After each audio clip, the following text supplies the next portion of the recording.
1961년 5월 16일 새벽, 한강다리 총격전을 뚫고 온 한 군인이 가장 먼저 찾아간 곳은 방송국이었습니다. 총소리에 잠에서 깬 한 아나운서가 무장공비로 착각하고 방송실 구석에 몸을 숨겼습니다. 그런데 문을 두드리며 정중하게 부르는 목소리가 들렸습니다.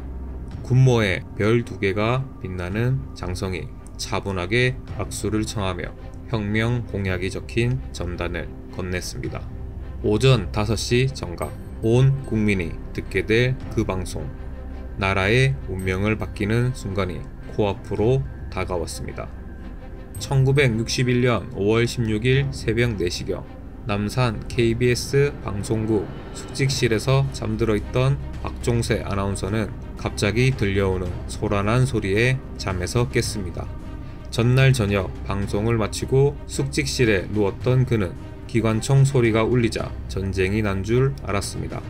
당시 대한민국은 1960년 4.19 혁명 이후 새롭게 출범한 장면 정부 아래 있었습니다. 하지만 국내 상황은 혼란스러웠습니다. 민주당은 윤보선 중심의 구파와 장면 중심의 신파로 분열되어 권력 다툼에만 몰두했고 민생 문제를 제대로 해결하지 못했습니다.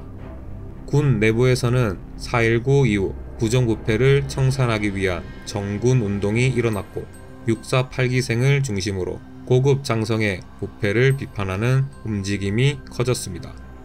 박정희 소장과 김종필 중령을 중심으로 한 이들은 1960년 9월부터 이미 혁명을 준비하고 있었습니다. 공수부대원들이 방송국으로 들이닥치자 박 아나운서는 이들을 무장공비로 착각하고 보도실 안쪽 구석에 몸을 숨겼습니다. 그때 누군가 방 밖에서 존칭을 사용하며 정중하게 불렀습니다. 정중하게 부르는 목소리에 조금 안도하며 박 아나운서가 일어서자 소령과 대위 2사람이 기관총으로 그의 등을 콕 찔렀습니다. 그들은 박 아나운서를 2층 스튜디오 쪽으로 안내했습니다. 2층 계단 앞에 군모의 별 2개가 유난히 선명한 군 장성이 서 있었습니다. 그는 차분한 목소리로 악수를 청했습니다. 박종세 아나운서입니까? 나 박정희라 하오. 당시 제2작전사령부 부사령관이었던 박정희 소장. 그의 나이는 45세였습니다. 박 아나운서는 박 장군이 같은 박씨 종친이라는 사실에 조금 더 안도했습니다. 박정희 소장은 침착한 어조로 말을 이어갔습니다. 지금 나라가 너무나 어지럽소. 그래서 위기에 처한 나라를 구하기 위해 우리 군이 일어섰소. 그러고는 혁명 공약이 적힌 인쇄물을 내밀며 말을 이어갔습니다. 오전 5시 정각에 이걸 방송해줘야겠소. 박종세 아나운서는 순간 머릿속이 하얘졌습니다. 만약 시키는 대로 방송을 했는데 쿠데타가 실패하면 어떻게 되는 걸까? 그렇다고 무장한 군인들 앞에서 거부할 수 있을까? 새벽 5시 방송은 국민에게 알리는 포고이자 다른 군부대에 보내기로 한 작전 신호였습니다. 그런데 문제가 생겼습니다. 방송국에 엔지니어가 없어서 방송을 송출할 수 없었던 것입니다. 5시에 방송이 나가지 않으면 작전에 큰 차질이 생길 수밖에 없었습니다. 긴박한 순간이 흘러갔습니다. 박정희 소장은 조급해하지 않았습니다. 오히려 더 차분하게 학생을 가르치듯 왜 이 일을 해야 하는지 설명했습니다. 나라가 얼마나 어지러운지, 국민이 얼마나 가난해 허덕이는지, 이 혼란을 누군가는 끝내야 한다는 것을. 약속된 방송시간 5분 전, 갑자기 방송국 현관이 소란스러워졌습니다. 엔지니어들이 돌아온 것입니다.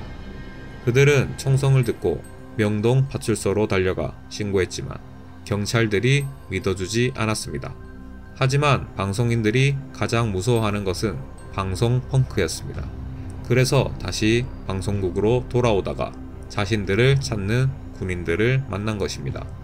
김종필이 인쇄한 혁명 공약문을 들고 아슬아슬하게 방송국에 도착했고 박정희 소장은 이를 박종세 아나운서에게 건넸습니다. 1961년 5월 16일 새벽 5시 박종세 아나운서의 낭독으로 혁명 공약이 전파를 탔습니다. 첫 번째 공약은 방공을 국시의 제일 1위로 삼고 방공체제를 재정비 강화한다는 것이었습니다.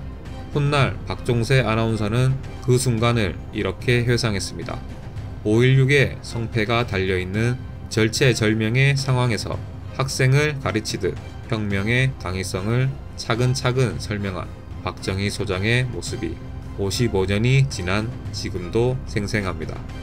그날 이후 대한민국의 역사는 완전히 새로운 방향으로 흘러가기 시작했습니다. 박정희는 1963년 대통령 선거에 출마하여 현직 대통령이던 윤보선을 물리치고 제5대 대통령에 취임했습니다. 1972년 5.16 민족상을 수상하기 위해 부인과 함께 청와대를 방문한 박종세 아나운서에게 박정희 대통령은 그때 나 때문에 혼났다는 말을 건넸습니다. 그 혼란스러웠던 새벽의 첫 만남을 11년이 지난 후에도 기억하고 있었던 것입니다. 박정희 대통령은 이후 18년간 대한민국을 이끌며 가난과 혼란에 빠져있던 나라를 세계가 주목하는 경제 강국으로 만들어냈습니다. 1968년 2월 단군 이래 최대 역사로 불린 경부고속도로 건설이 시작되었습니다. 1964년 소덕을 방문했을 때 아우토반을 보고 감동받은 박정희 대통령이 2년간 자료를 모으고 연구한 끝에 내린 결정이었습니다. 1970년 7월 7일 2년 5개월 만에 경부고속도로가 완공되었고 서울에서 부산까지 15시간 이상 걸리던 시간이 4시간 반으로 단축되었습니다. 포항제철이 세워졌습니다. 박정희 대통령의 강한 의지로 추진된 이 사업은 오늘날 세계적인 철강 업체의 기반이 되었습니다. 조선산업도 박정희 대통령의 집념과 정주영의 추진력이 결합되어 2001년부터 2012년까지 세계 1위를 놓치지 않는 대표 산업이 되었습니다. 1970년 4월 새마을운동이 시작되었습니다. 근면, 자조, 협동을 3대 정신으로 내세운 이 운동은 전국 33,000여 개 마을에 시멘트를 지원하는 것에서 시작되었습니다. 초가집을 없애고 마을 길을 넓히고 다리를 놓고 상수도를 설치하는 환경개선 운동과 농가소득을 높이는 사업이 동시에 진행되었습니다. 시멘트를 활용한 마을에는 철근 등 자재를 추가로 보내며 경쟁을 유도했고 이는 농촌혁명으로 이어졌습니다. 그 모든 변화의 시작점에는 1961년 5월 16일 새벽 KBS 방송국 2층 계단에서 있었던 짧은 대화가 있었습니다.